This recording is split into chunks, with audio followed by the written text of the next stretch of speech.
Sveiki, dar apie polių šiek tiek per kelis pavyzdžius, per kaip viskas vyksta, kaip mes truputėlį užemocionuojam ir kai sukyla emocijos, kaip nebeliekam savo centre. Tas centre lieka, tada turiu omeny, kada esu dabartyje, ne tai kad aplinkos dabartyje, bet esu savo minčių dabartyje ir nėra jokių minčių, nėra, kad aš žaidžiu į ateitį ir aš prisimenu nuolat praeitį, kaip tenai viskas buvo faina. Todėl esu išlipimas iš savo centro, tai nuolat būti sakykime, ateityje ir važinėtis per praeities prizmę. Arba čia, pastoviai manęs nėra, nes aš užsisukęs, ant tiek užsukta aplink mano mentalą ta cukraus vata, kad nebėra jokio išėjimo, kaip su tais mentaliniais krūmais, ane? Ir aš emociškai nuolat važinėju per polius, per situacijas, per įvykius, per vertinimus, per įtikimą, per kontrolę, nuolat. Todėl kiek toks pastebėjimas, pastebėkit ir save per praktiką, per viską, kiek aš, kaip kalbėjau apie polius, kiek aš į vieną pusę pastoviai kažką matau, kažką vieną pusę ignoruoju, tiek aš krysiu ir kitą pusę. Man gyvenimas parodys, pasižiūrės, pasodins ir sakys, va, štai yra ir kita pusė. Kiek aš emociškai pakilsiu, sakykime, euforijoje, į pliusą, įvardinkim į pliusą, kiek aš išsibalansuosiu, kiek aš tai sinusoidė leisiu, sakykime, įvelti mane, kiek aš tuo kažkokioj situacijoje konkrečiai pakilsiu į pliusą, tiek visada numatykit ir žinokit, kad tiek per tiek bus, kaip sako, atkritimas ir į minusą. Jeigu dar skirstų, kad yra pliusas, kad yra minusas. Todėl kokią situaciją bebūti, į bet kokią situaciją mokomės reaguoti ramiai, nes pasaulis neutralus, įvykių neutralus, žmonės neutralus, viskas atgaivina ir tam įnešama tokios spalvos, emocijos, garsai ir spalvos ir atspalvai, tiek, kiek mes patys tam suteikiam. Todėl visada mokinamas centre be jokio įsitraukimo, nežiūrint kokia situacija, koks įvykis, nei puolam į euforiją, nei krentam į depresiją kažkokį dugną, nes visada gyvenimas subalansuos, sulygiuos. Per pavyzdį. Grįžinėjom iš Ispanijos su dukra. Daug transporto, kaip vakare paskui žiūri, daug transporto priemonių. Pats pirmas autobusas, paskui metro, paskui lėktuvas.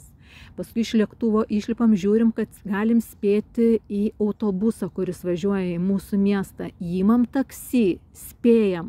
Ir tada jau prieinam prie kasos, į autobusą spėta, bilietų nebėra. Nusiperkam paskutinius 2 bilietus į sekantį autobusą. Gali visai reaguoti. Čia spėta gerai, nespėta blogai. Bet situaciją vertini vienodai ramus. Žiūri, va tas atsitraukęs iš to šaltinio, iš tos superpozicijos ir žiūri, kad tiesiog kas čia nori sureaguoti, kad kažkas blogai, ar lieki, ta prasme, ramiai savo centre, kai beįvyktų situacija, jos net nevertini, nesuki. Spėta, okei, nespėta irgi okei, nespėta, bet pritrūkta bilietų, okei. Ta prasme, nebėra jokio vertinimo, yra grinai fakto priėmimas, bet nei čia tu nepradedi važinėti, kad va kažkaip reikėjo pasispausti, reikėjo skubėti, kodėl man čia tą rodo, kada čia viską. Tu va tiesiog priėmi, veiksmas vyksta, reiškiniai vyksta, tu centre. Kita situacija, gimtadienis. Sveikina tie žmonės, kurie nuolat sveikino jau 20 metų, sveikina tie žmonės, su kuriais turėjai darbo santykius, sveikina tie žmonės, kurie, sakykime, turėjai kitokios rolės, sakykime, žaidėjai.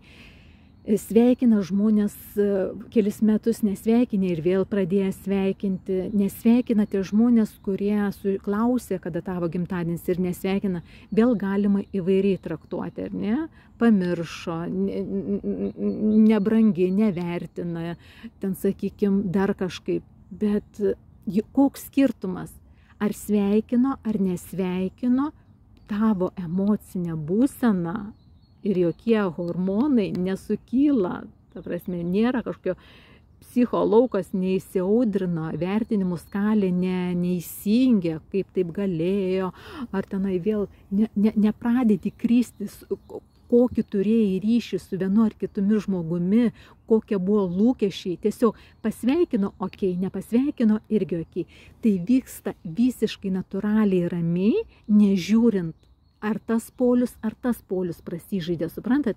Jeigu kažkas atsitiko, nebūna euforijos, kad, nu, ta prasme, nes euforija, tai vadinasi, man čia kažkoks stebuklas atsitiko, čia netikėtai pasisekė. Ne, tu priemi natūraliai, kad taip ir turi būti. Viskas, kas eina pro tave, su tavimi, tai taip ir turi būti. Tai procesas.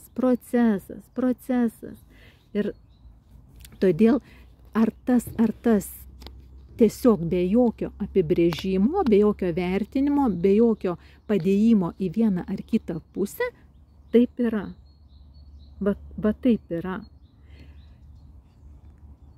Toliau grįžinėja dukra iš Korėjos. Ir kaip tik mes gaunam į telefonus, labai į telefonus būna gaunami tie pranešimai, kada būna didelis vėjas, ar ne, sakykim.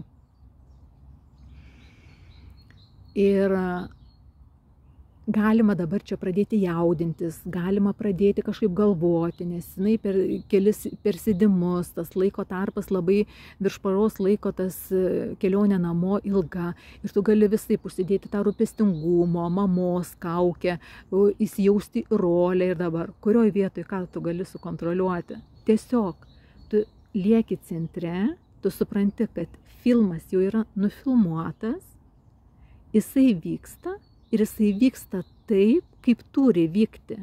Tu savo ramybę ir pasitikėjimu, ne įtampa, ne nerimu, ne kontrolę, bet 100% pasitikėjimu ir žinojimu tu leidi gyvenimui reikštis taip, kaip jis reiškėsi. Nes,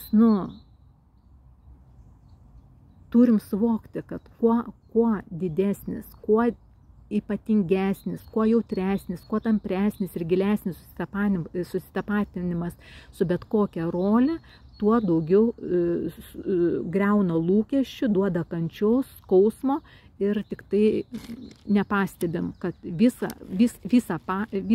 tai patys ir susiorganizavom. O vyksta taip, kaip turi vykti. Ir nieko, kuris dabar pasakykit man, pagalvokit iš jūsų, kuris jūs labai pergyvenot, sakykim, kada nusipirkot bilietus į kiną ar spektaklį, ar dar kažkur, ir kiek jūs tam įnešėt nerimo, kažkokius scenarijus sukot, kaip patikti, kaip įtikti, kaip būtų, kad tai būtų, kiek jūs tam galėjot įtakoti ir prieš tai, kiek jūs save laikėt įtampoj, kad kažkaip turėtų kitaip. Taigi visiškai atsipalaidavę, nuvėjot, pasižiūrėjot, išėjot. Ir nepastrigo tame iš pykčio, iš nuoskaudų, kad kažkas vienas herojus pasielgė ne taip, kito herojo atžvilgiu, nenešiojat pusę gyvenimo, 10 metų, 15 metų nuoskaudų, ką jūs pamatėt filme, ten spektaklyje. Jūs, mėlyjei, prisiminkit, kad, kaip minėjau, kad sapnas ar nakties metu, ar budrumo metu yra vienas ir tas pats, kad spektaklis, kinas su tam tikrais herojais yra vienas ir tas pats. Todėl kiek jūs daugiau esate įsijautę į savo rolę, tuo daugiau ir skausmingesnis, ir gilesnis, ir aštresnis plėšimas, va kaip bus nuo odos ir atsitapatinimas. Nes jūs turit pamatyti ir prisiminti, kad yra tai, kas nuolat stebi. Ar jūs miegat, ar jūs budrus.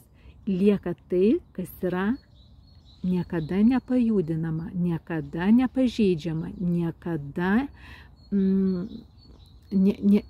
stabilu, niekada nesikeičiant. Čia vyksta nuolatinė dinamika.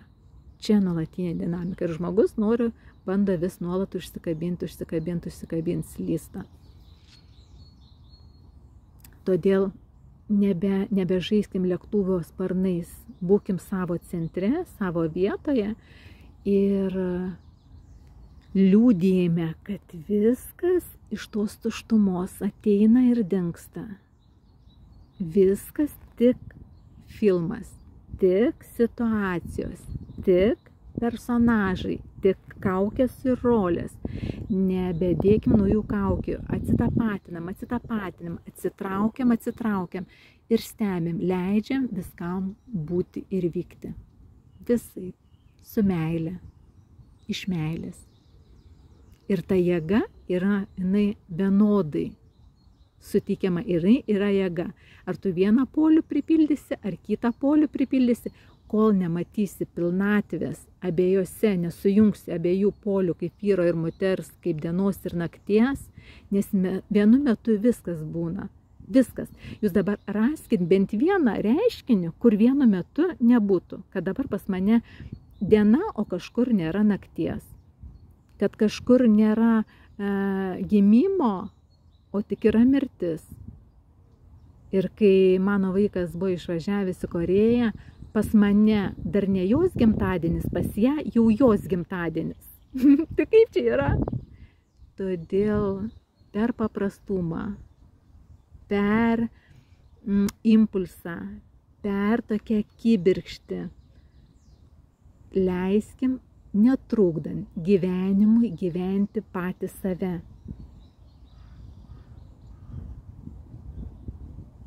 Apkabinu. Gražios dienos.